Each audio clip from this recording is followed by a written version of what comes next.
meus telespectadores, estou-lhes a falar dentro do Castelo de Pombal. Estes arcos que vêm atrás de mim era uma antiga igreja, a igreja de São Miguel, e quem a fez foi o Gualdim Pais. Bom, o Gualdim Pais é o tal mestre dos Templários, era um dos responsáveis pela luta contra os mouros, e fez o castelo e fez a igreja. Durante muito tempo havia até aí uma lápide que ele mandou pôr, mas que depois levaram-na daqui e agora está em Tomar, o que é um perfeito erro. Eu acho que é urgente voltar a pôr a lápide do Castelo de Pombal no Castelo de Pombal. A Pombal o que pertence a Pombal e a Tomar o que pertence a Tomar. De resto, Tomar tem tanta coisa boa que escusa de tomar as coisas que lhe não pertencem. Essa lápide tinha uma data da fundação do castelo, mas discute-se muito quando é que o castelo foi fundado. Para uns dizem 1141, portanto, tempo de Dom Afonso Henriques, antes da conquista de Lisboa e da conquista de Santarém. Eu acho que é uma data muito provável. Era uma altura em que isto era fronteira.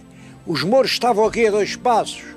De Coimbra tinham que se proteger estes viçosos campos do Mondego com uma série de castelos, Montemor, Soura, Radinha, Penela, Jamanel, Miranda do Couro, Varoca, tudo isso para defender os campos de Coimbra. Isso é construído realmente no princípio do século XII. Mas também há muitos documentos e muitas indicações de que este castelo é obra do Gualdim Pais já em 1172. Aliás, é em 1174 que o Gualdim Pais dá foral a esta gente. Faz aqui uma vila, uma organização. Fica-se assim, mas para que é que em 74, se o Dom Afonso Henriques já tinha em seu poder Lisboa e Santarém, a fronteira era o Tejo, para que é que ele ia mandar fortificar aqui um morro na beira litoral, um morro ainda na região de Coimbra, que há muito tempo que tudo isto estava na posse dos cristãos? Bom, eu acho que há uma forte razão. É que Pombal ficava ao alcance do mar. Junto de Pombal passa o rio Arunca, um rio que vai direito à Figueira e que era navegável até aqui. E no Arunca aparece uma ribeira que atravessa hoje o centro de Pombal. Quer dizer, isto era uma região onde era muito possível os corsários mouros fazerem incursões durante a noite sem serem pressentidos. E em muitos desses casos, os reis de Portugal mandaram construir castelos para conterem as incursões dos invasores. Olhem, por exemplo, o castelo de Guimarães não teve outra origem senão essa. É que os normandos, os piratas normandos, iam por aqueles rios e chegavam até à região de Guimarães. Mas há muitos outros casos em que os castelos nasceram para conter incursões de corsários. É muito possível que seja essa a razão da construção do Castelo de Pombal.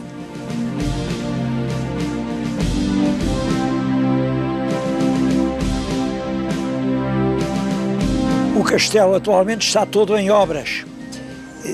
Vão instalar, dentro das torres medievais, uma espécie de museu que vai evocar toda a história de Pombal. Bom, eu acho isto um exemplo a apontar para muitos outros castelos portugueses. Se a gente abandona os castelos à ação devastadora do tempo, daqui a pouco são pedreiras, não se salva nada. Acho que é um belo exemplo este. Vêm as gruas, estão a instalar salas nas velhas torres de homenagem e daqui a um ano, quem vier a Pombal já fica a saber toda a história de Pombal. depois de uma visita ao castelo.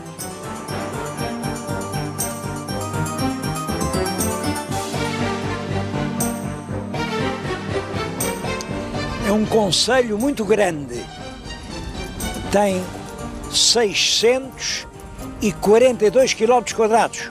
Bom, para fazerem uma ideia, devo-lhes dizer que a média de extensão de um concelho em Portugal é 285 km. Portanto, este tem mais do dobro da média.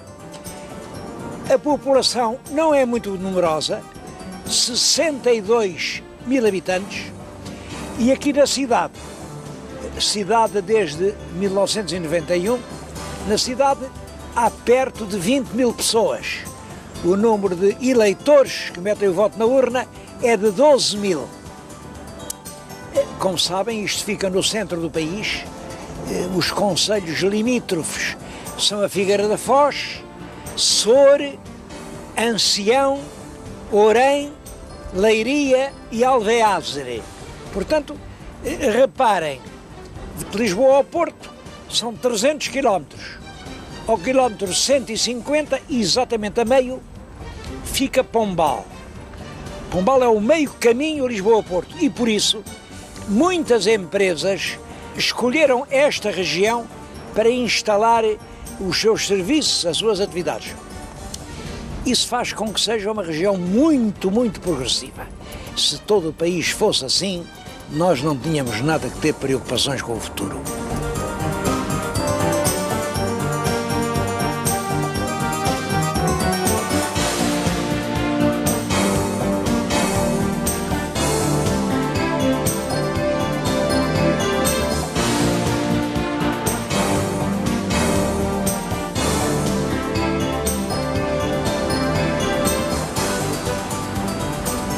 Estive a enumerar os concelhos confinantes com o concelho de Pombal e, naturalmente, não incluí o Oceano Atlântico.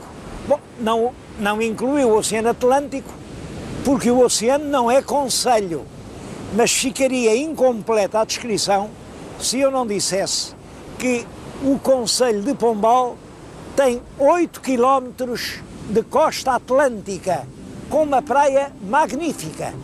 Para aquele lado ficam dunas e uma floresta fechada, a que chamam a Mata do Urso, sinal de que há algum tempo ainda por lá haveria ursos. Esta praia tem hoje um encanto especial. É uma das poucas regiões do litoral português totalmente virgens de instalações turísticas. Para além, a muitos quilómetros fica a Figueira, para além, também a muitos quilómetros, fica Pedrógão. E entre essas duas praias conhecidas fica isto, a que se devia dar realmente o nome de Praia de Pombal, que é um dos mais fascinantes lugares do nosso país.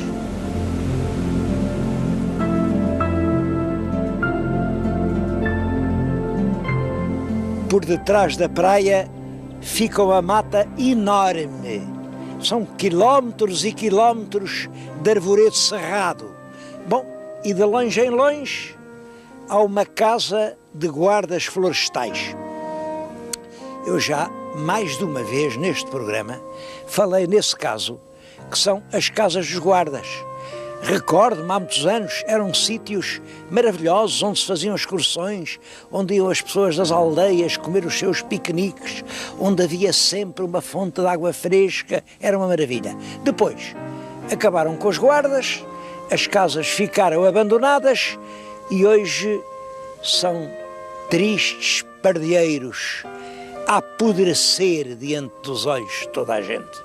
Eu, num dos últimos programas, mostrei uma casa florestal e a propósito disso, da Direção-Geral dos Serviços Florestais do Ministério da Agricultura, chamaram-me a atenção para uma coisa que eu realmente não sabia. Disseram-me o seguinte: o senhor tem toda a razão, essas casas são muito valiosas, tanto como património paisagístico, são lugares magníficos, é uma pena deixá-las destruir e por isso mesmo, Por isso mesmo, o Governo já publicou um anúncio, foi publicado no dia 2 de fevereiro deste ano, a anunciar a cedência a título de comodato durante o prazo de 20 anos das casas dos guardas florestais que integram o património privado do Estado. Portanto, as pessoas, o concurso está a correr, só acaba lá para os fins de maio. As entidades que queiram utilizar essas casas para fins úteis, para fins turísticos, para valorizar as zonas onde são implantadas, podem fazê-lo. Eu estou a dizer-lhes isto aqui, diante de uma das tais casas tristemente abandonadas, uma casa que está num dos sítios mais bonitos de Portugal. Está aqui no coração da mata que El Rei mandou plantar, e a 2 passos daquela praia maravilhosa onde ainda agora estivemos.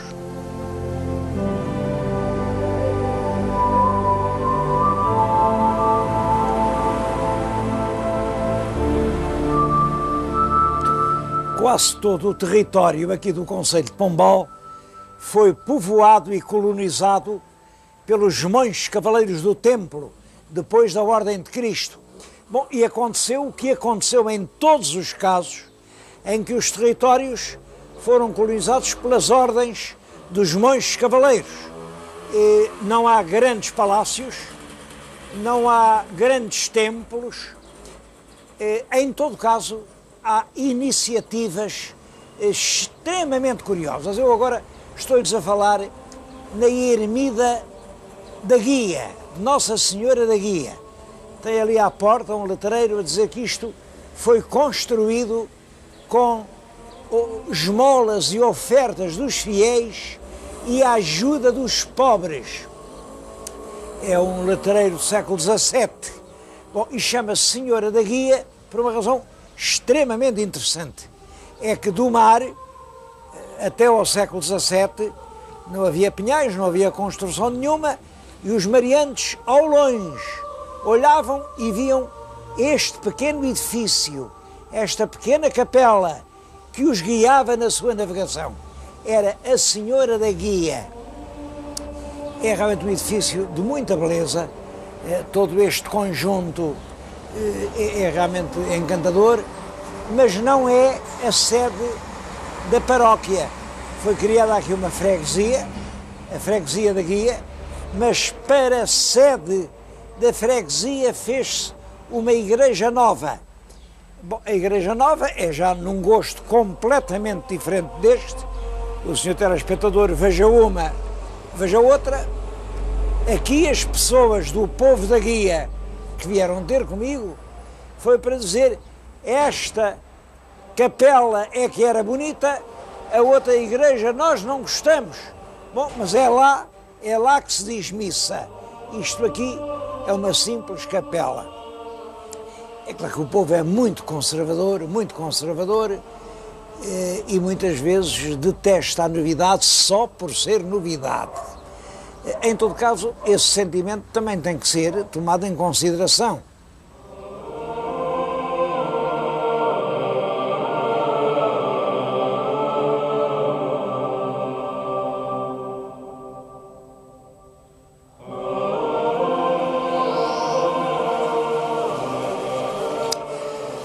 Outro monumento muito interessante aqui no concelho de Pombal é este mosteiro de Santa Clara. O nome é Mosteiro do Santíssimo Sacramento e é habitado por uma comunidade de monjas, 18, todas elas portuguesas, que se dedicam à oração, mas ao mesmo tempo trabalham e dos seus trabalhos fornecem doces que são muito apreciados, e é uma comunidade que toda a terra aqui no Louriçal respeita.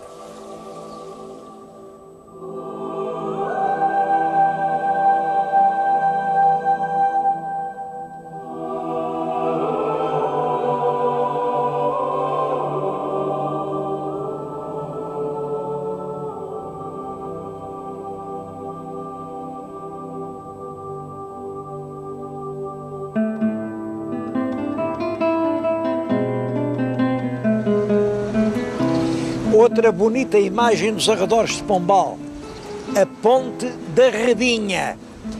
É uma ponte medieval que passa aqui sobre um pequeno rio, o rio Anços. O rio nasce perto daqui, de maneira que chega aqui sem a menor poluição. É um rio de águas excepcionalmente límpidas. E no verão isto é uma praia que atrai aqui centenas de pessoas.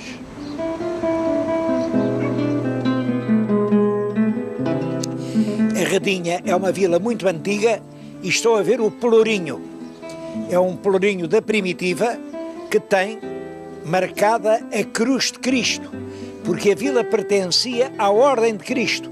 Bom, e antes da Ordem de Cristo pertencia aos Templários. Os Templários são os antepassados diretos da Ordem de Cristo. Bom, isso explica, essa colonização templária explica certas características de pobreza monumental da região.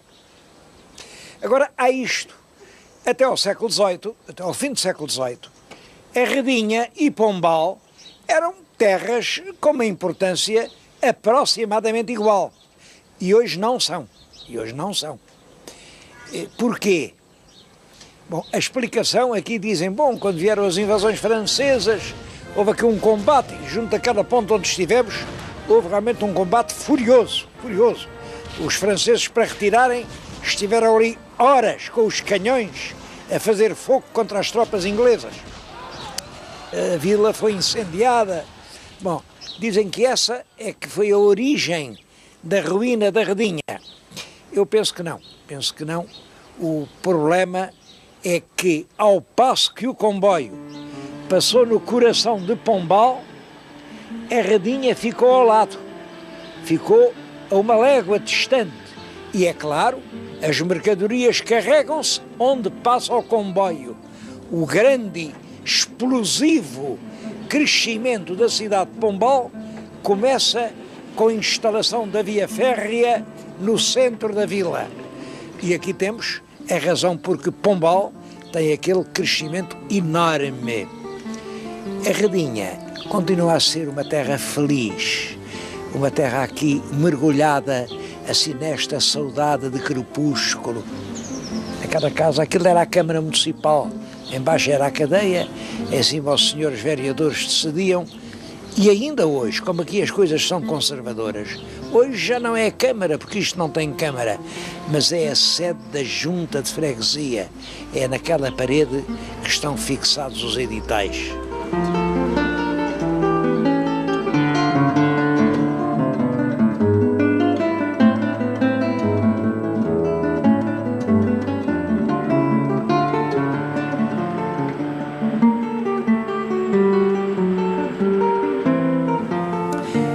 Mas na cidade de Pombal não pode deixar de se evocar uma grande figura de estadista do nosso século XVIII, Sebastião José de Carvalho e Melo, nomeado primeiro Conde de Oeiras e mais tarde Marquês de Pombal.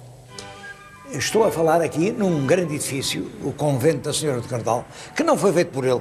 Isto é feito por um outro fidalgo, um outro grande fidalgo, Conde Castelo Melhor, mas hoje está dedicado à memória do Marquês de Pombal. E há aqui um Museu do Pombal. Tenho nas mãos um documento, o documento em si não diz nada, é um simples ofício de remessa, mas tem aqui a assinatura autógrafa do Marquês de Pombal, Sebastião José de Carvalho e Melo. Isto é de 1756, é o ano seguinte ao terremoto, e ele nesta altura não é nem Conde de Oeiras, nem Marquês de Pombal. Assina com o seu próprio nome. Isto é um museu que mantém muitos documentos interessantes. Eu tenho aqui, por exemplo, o presidente da Academia de História a receber como académico o senhor Sebastião José de Carvalho e Melo. É o Conde de Ericeira, que é o presidente da Academia, e recebe o Sebastião José. E aqui no fim encarrega-o, isto é curioso, de escrever as memórias dos reis Dom Pedro I e Dom Fernando. Devo dizer que o Marquês não cumpriu esta praxe académica. Mas está aqui o discurso dele, Sebastião José, prática de Sebastião José de Carvalho e Melo, depois da declaração do diretor. É, portanto, o discurso dele quando entrou na Academia Portuguesa da História.